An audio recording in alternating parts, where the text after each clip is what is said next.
out of Egypt. Lived there for a long time, lived with parents who work at the U.S. Embassy, and is now in San Antonio for a little while. Rachel Peterson is on our KTSA Newsmaker line. Rachel, good morning to you. Hi, Jack. How are you? I'm fine, thank you, and it's nice to be speaking to you, and I want to thank our good friend Michael Shackelford for letting us know about you. So tell me a little bit about you. How long were you in Egypt? Well, I lived in Egypt for about 17 years, and I graduated from high school over there, and then I came over to San Antonio to get my degree. I just graduated in December, actually, and that's when I moved back to Cairo. And why are you here now? Did you feel like you needed to get out of there, or? I personally didn't feel like I needed to get out of there. I actually really didn't want to leave at all, but the embassy evacuated us, and we were on orders to evacuate, and there was really nothing we could do about it. So we were ordered to leave, and we're here until they can tell us that we can come back. But you want to go back? I do want to go back. Yes, I do. Did you feel like, as an American, you were in any particular jeopardy with all of this? Because none of these demonstrations that I've seen on TV or the people they've interviewed, it doesn't seem to really be directed at all towards America. It's not directed at all towards America. This is solely an Egyptian issue, and I think there's a bit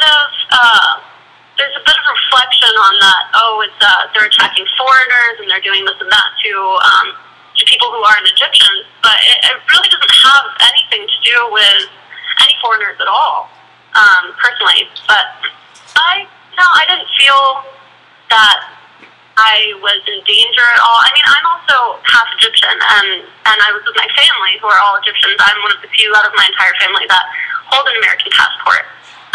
But at no point in time did I feel, as an American, that I was in danger. As an individual, maybe, yes. There might have been some jeopardy just from, being caught in the crossfire or something, exactly. but not directed at you.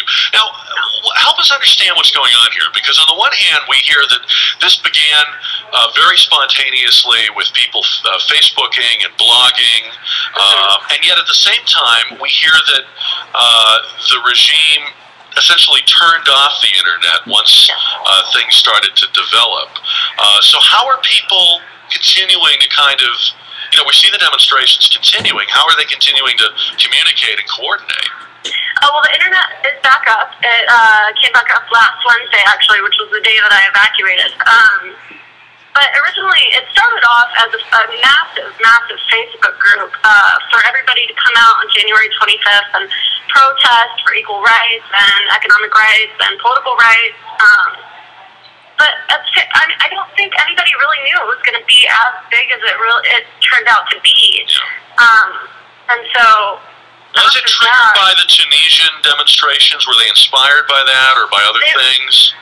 They were definitely inspired by the revolution in Tunisia and the way that they were able to overthrow the government. Yes, they were. But at the same time, Tunisia and Egypt are completely different. Egypt is much bigger. The population is much bigger. And the history is completely different. But it definitely was inspired by the people. The people were definitely inspired by the events that happened in Tunisia. Because it's interesting to see a people who have lived under a series of strongmen, basically going back that, the king was overthrown by Nasser, he was succeeded by Sadat, who was assassinated, and then you had Mubarak for the last 30 plus years. So here's a people with no institutional memory of participatory government or anything like that, suddenly doing something that looks like you would see in a democracy. Yes.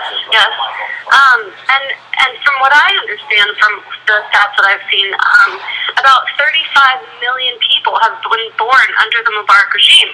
And for that many people to only know one president, to only know one regime is, and to come across and achieve what they've achieved is unbelievable. But what have they really achieved in the sense that he's hanging in there? I think that they themselves have felt a sense of freedom, and although you may not see it on the television, they're out there and they're speaking their minds.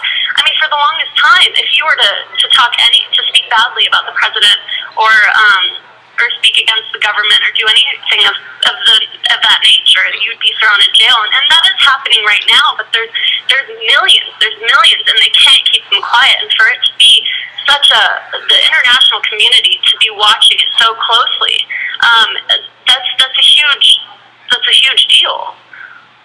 Are you surprised, though, that this is not, unlike Tunisia, where they didn't really overthrow the government, but they certainly put so much pressure that they caved.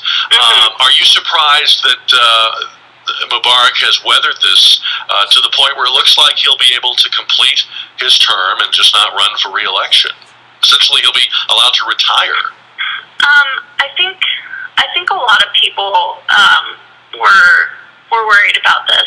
They were worried about him being stubborn and not leaving. But I think that people are ready to wait it out. And you hear it time and time again.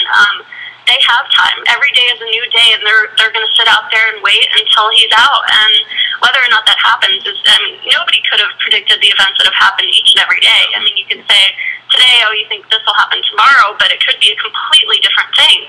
And to say what's going to happen in the future is there's no certainty in it, but I do believe that the people will stay and that they will fight this out as much as they possibly can. And I also think that Mubarak will do the same. So to see, it's more of a matter of who's going to outbeat who at this point. Do they know who they want or what they want after Mubarak, or do they just want Mubarak gone? They want Mubarak gone. As far as a political figure that would replace him, there aren't. I don't know that they have anyone specifically in mind, but it's a matter of principle that they get to choose who is going to be in power. They get to choose who is going to be their leader and who's going to be in their government, and they want their rights essentially, and they deserve it. But as far as a specific leader, I don't think there is one right now. Yeah. So they don't know that things would be better. They just know that they would be in control of they want a choice. And have choices and have elections. So very exactly. interesting. Yeah.